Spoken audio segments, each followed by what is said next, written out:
We set them quite a tough brief, really. We needed a chair that could sit alongside an existing world-class portfolio.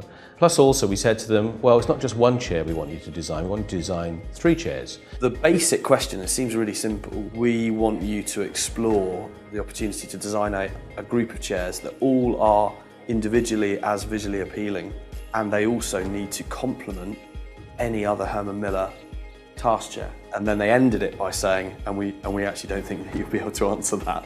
How do we get a chair to look right as a single unit, but also work correctly as a family? There was one visual that we produced that was of the component parts exploded in a space. There's a base, there's a cradle, there's a shell that drops into it, and then there's a pad that drops in over the top.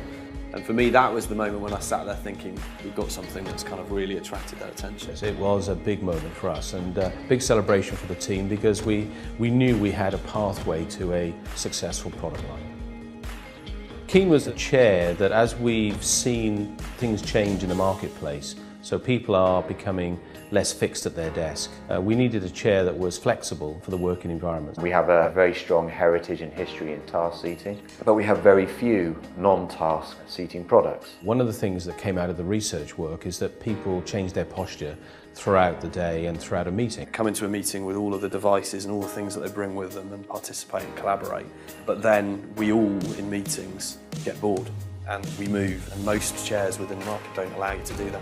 What we try to do with Keyn is to create that movement in the chair so it happens naturally. The cradle flex allows people, in a really simple way, to change their posture during the sitting time by just simply opening up about 10 degrees.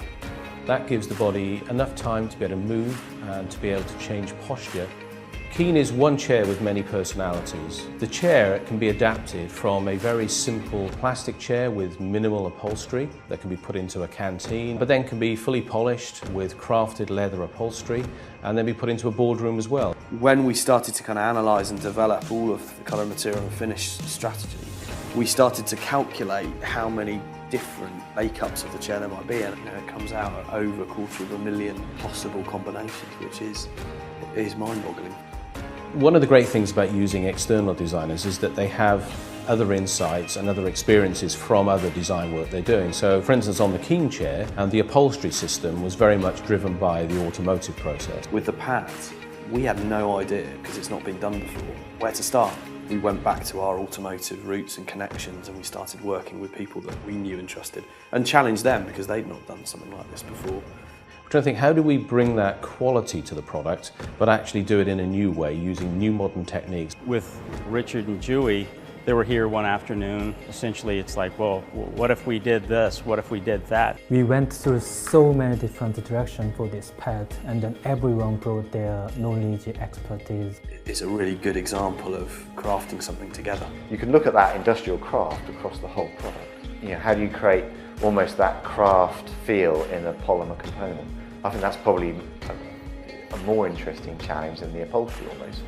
Through lots of kind of prototyping, we saw that if you polished the inside of the material thickness on the shell, it would reflect the colour more. Having that combination of textured and polished features, it gives the same interpretation of almost handcrafting. It's got a very distinct aesthetic, but when you put it in any Herman Miller environment, it doesn't matter which environment, which setting and with which product, it complements but retains its own identity. For me, that's the biggest success story of this project. What we've got is a combination of a very creative agency, a great design agency, plus also working with someone like Herman Miller that's driven by people-centered design. The end result is testament to the quality, strength and depth of that team.